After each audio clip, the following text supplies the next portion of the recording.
सावन चलै चलाना बाबा बैजू हीर के भर सावन चलै चलाना बाबा बैजू हीर के जलावा ढारे चले छौड़ी गेरुआ साड़ी पेन के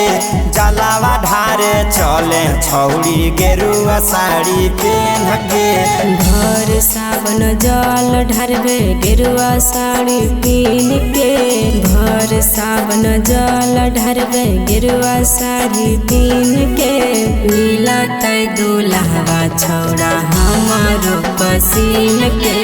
मिलतै दुल्हवा छौड़ा हमारो पसीन के।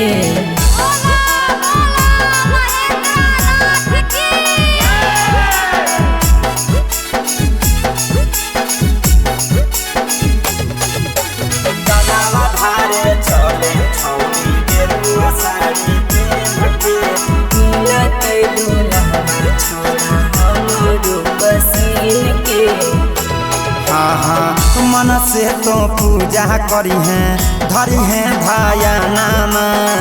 पूरा करथुन बाबा तोहरो सोचल सपनामा करबै हम पूजा पाठ देबै ध्यानमा बाबा से मंगबै हमहू सुनर सजनवा भोले बाबा के चार लाठी महरई रात दिन गे भोले बाबा के चार लाठी महरई रात दिन गे जलावा ढारे चले छौड़ी गेरुआ लेना पीन गे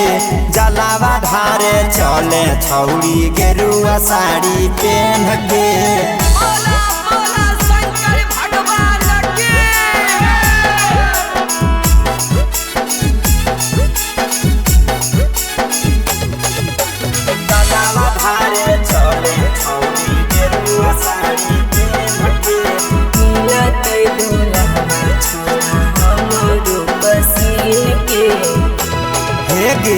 चले तो देव घर छौड़ी